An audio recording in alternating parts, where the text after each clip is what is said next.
Don't tell me what we can't do. Don't tell me we can't make our country stronger and the world safer. He was a war hero and a maverick politician. Tonight, Senator John McCain has died. A hearse carried his body from his ranch in Sedona, Arizona. Senator McCain lost his battle with an aggressive form of brain cancer tonight. He was 81 years old and he died surrounded by his wife and family. John McCain was a military hero, a longtime senator from Arizona, and a presidential contender. Tonight, a motorcade escorted a hearse carrying McCain's body from his home in Sedona to a mortuary in Phoenix. And his dedication to his country touched people all across the nation. CBS 2's Christy Fajardo joins us live with the reaction coming in. Yeah, Suzanne and Peter, there is a lot of reaction. Tributes are pouring in from family, leaders, and admirers on both sides of the aisle. And to give you an idea of how Senator McCain is being remembered, the words American hero and maverick are trending tonight. His daughter Megan released a statement saying in part, "I was with my father at his end as he was with me at my beginning. In the 33 years we shared together, he raised me, taught me, corrected me, comforted me, encouraged me, and supported me in all things." Tonight at the White House, the American flag was lowered to half-staff in honor of Senator McCain. President Trump also tweeted tonight, "My deepest sympathies and respect go out to the family of Senator John McCain. Our hearts and prayers are with you." Former President Obama released a statement saying in part, "Few of us have been tested the way John once was, or required to show the kind of courage that he did. But all of us can aspire to the courage to put the greater good above our own."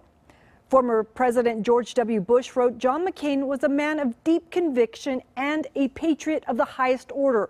And tonight, Senator Chuck Schumer paid tribute to McCain in New York. He was a close friend. I worked with him on a whole lot of things, health care most recently, immigration. He was just a unique man. Schumer also announced he will introduce a resolution to rename the Senate's Russell Office Building after John McCain so that future generations will remember his legacy. Here in Los Angeles, Mayor Eric Garcetti had this to say. John McCain was an American hero. He served with courage, honor, and humility. Rest in peace, and thank you for serving our nation. Representative Ed Royce is also remembering him. He says, war hero, public servant, patriot, husband, and father. John McCain was the epitome of a great man.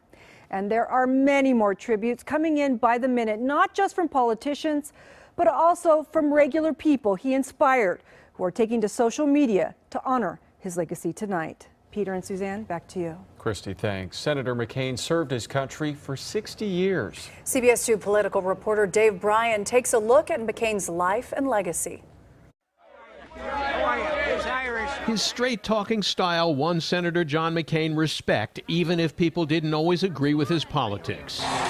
His war experience helped him win the 2008 Republican presidential nomination and President Bush's blessing. John showed incredible courage, and strength of character, and perseverance in order to get to this moment. And that's exactly what we need in a president. That strength of character was shaped by military service and adversity. McCain's father and grandfather were both admirals, and young John followed them into the service. But as a Navy fighter pilot in 1967, McCain crashed and was captured by the North Vietnamese.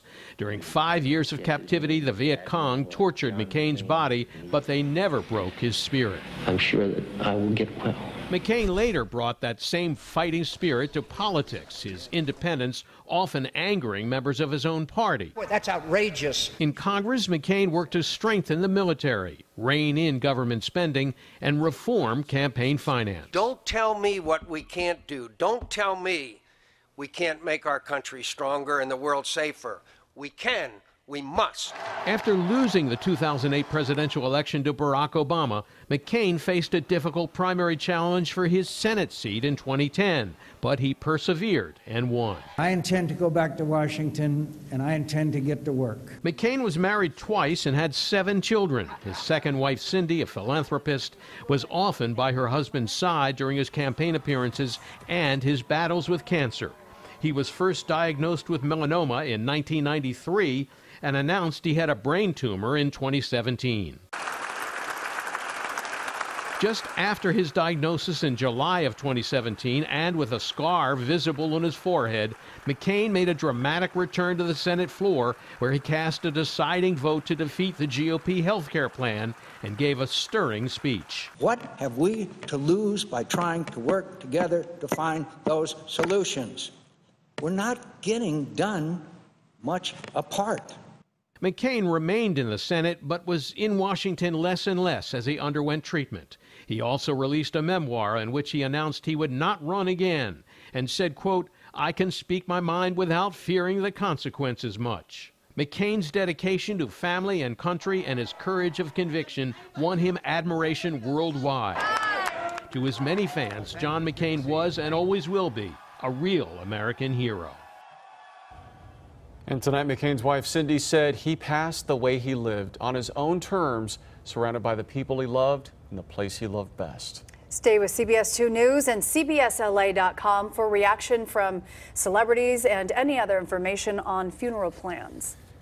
Breaking news, a suspenseful night at Dodger Stadium took a dark turn. Look at this. A power outage momentarily shut down the Dodgers and San Diego Padres game, which was at the bottom of the 12th inning.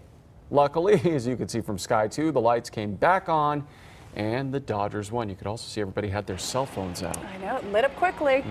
More breaking news, this time in Colton. A blazing house fire on South Center Drive claimed the life of a 71-year-old man. Another man was rescued from the flames and taken to the hospital with smoke inhalation. It was so hot when firefighters arrived, they had to back out. And breaking news in Paris as well. 2 adults and 2 children were hit by a car outside the town's shopping center. They were taken to local hospitals with non-life-threatening injuries. The driver of the car was taken into custody, suspected of driving under the influence of a narcotic. The investigation has expanded in the case of a local kickboxing coach accused of sex crimes against children. The suspect worked at the Lab Creative Arts Studio in West Covina. CBS 2's Brittany Hopper has the latest on the investigation. By the time we got to the dance studio, it was closed. However, there were some people coming in and out of the studio. We tried to talk to them, but they all said no comment.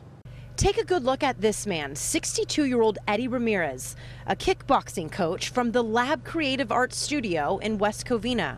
Police say he was arrested for lewd acts on a child and sexual battery. Police now believe there are more victims out there. The arrest stems from incidents in 2017 and 2018 involving Ramirez's students. Again, police believe there are still more victims out there. If you have any information, you are urged to call the West Covina Police Department.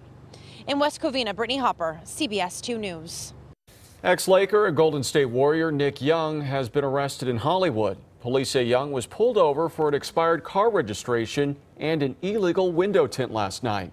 Investigators say he did not cooperate with officers. He was arrested for suspicion of obstruction and delaying a police investigation. He has since been released. Young is currently a free agent. 2 men tried to break into the Beverly Crest home of rapper Wiz Khalifa.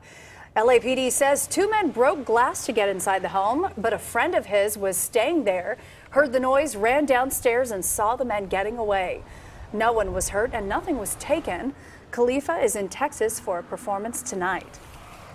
Tonight, Richie Valens' hometown is honoring the late singer with a special tribute. A Richie Valens Memorial Highway sign was unveiled in Pacoima at a festival celebrating the singer.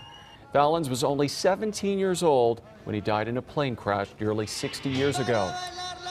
That's right, can't forget that La Bamba. His life story was the inspiration behind the movie La Bamba, starring Lou Diamond Phillips. I didn't realize he was 17. So young. Oh my goodness. But his music lives on. That's for sure. Well, a scary shark encounter at a local beach. We're surprised, but definitely cautious. Coming up, where lifeguards were forced to close the beach. Plus, Tropical Storm Lane not letting up. Still lashing Hawaii with rain, flooding, and landslides. Amber? And here's a look here in Santa Monica, where we are looking at some patchy low clouds moving back in. The temperatures just a little bit cooler today, but will it stick around as we head into the work week? Your forecast coming up. And a cell phone case that'll keep you safe, the secret that is stashed inside.